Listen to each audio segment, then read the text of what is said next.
दर्यापूरच्या राजकीय वर्तुळात सध्या एकाच चर्चेला उधाण आले आहे. नुकताच काँग्रेस पक्षाच्या तालुकाध्यक्ष पदाचा राजीनामा दिल्यानंतर सुधाकर पाटील भारसाकडे यांच्या पुढील राजकीय भूमिकेबाबत अनेक तर्कवितर्क लावले जात आहेत.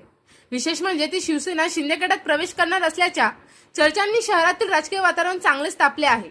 मात्र या सर्व चर्चांदरम्यान सुधाकर पाटील भारसाकडे यांनी नेमकं काय सांगितलं? जिल्हा प्रमुख बबलू देशमुख, खासदार बळवंतराव वानखडे आणि नितेश वानखडे यांच्याबाबत त्यांनी नाराजी व्यक्त केली का?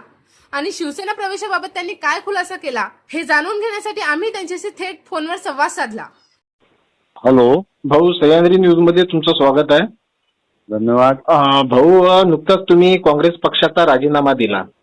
त्या संदर्भात अनेक दर्यापुरात मध्ये चर्चा सुरू आहे की भाऊ काँग्रेसचा पक्षाचा राजीनामा दिलेला आहे परंतु पक्षामध्ये ते कायम आहेत. पदाचा राजीनामा दिलेला आहे परंतु ते पक्षामध्ये कायम आहेत.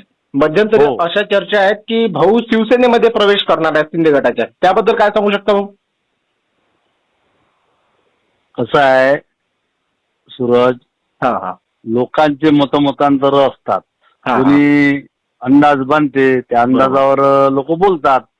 परंतु अद्यापपर्यंत मी तालुका अध्यक्ष काँग्रेस कमिटीचा त्या पदाचा राजीनामा दिला आहे.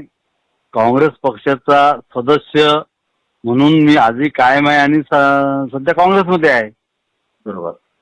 म्हणजे हे जे चर्चा होत आहेत भाऊ, त्या चर्चाच आहेत का फक्त? त्या चर्चा आहेत,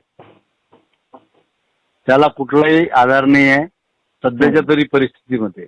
अच्छा भाऊ, तुम्ही खासदार आणि आपले जे जिल्हा प्रमुख आहेत आणि नितेश वानखडे आहेत, हो, यांच्या कारभाराला कंटाळून तुम्ही राजीनामा दिला असं तुम्ही सांगितलेलं होतं. नेमकं कारण काय आहे?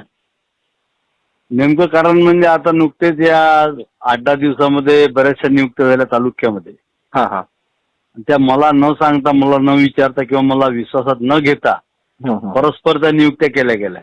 मग मला सांगा, मी तालुका अध्यक्ष आहे, इथला प्रमुख आहे. प्रमुखाला जर ते माहीत नाही कोण तालुक्यामध्ये नियुक्त्या झाल्या तर मग मी तालुका अध्यक्ष राहून उपयोग काय? मी काय रबर स्टॅम्प म्हणून राहू मग? बरोबर बरोबर.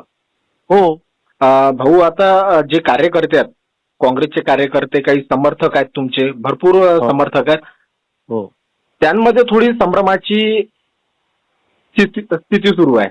त्यांना तुम्ही काय आवाहन करणार? मी निश्चितच एक मेळावा लावणार आहे आणि सर्वांना बोलावून तिथं सर्वांना विश्वासात घेऊन त्यांचे मतं जाणून घेणार आहे आणि त्यानंतरच पुढचा जो काही निर्णय होईल तो घेईल.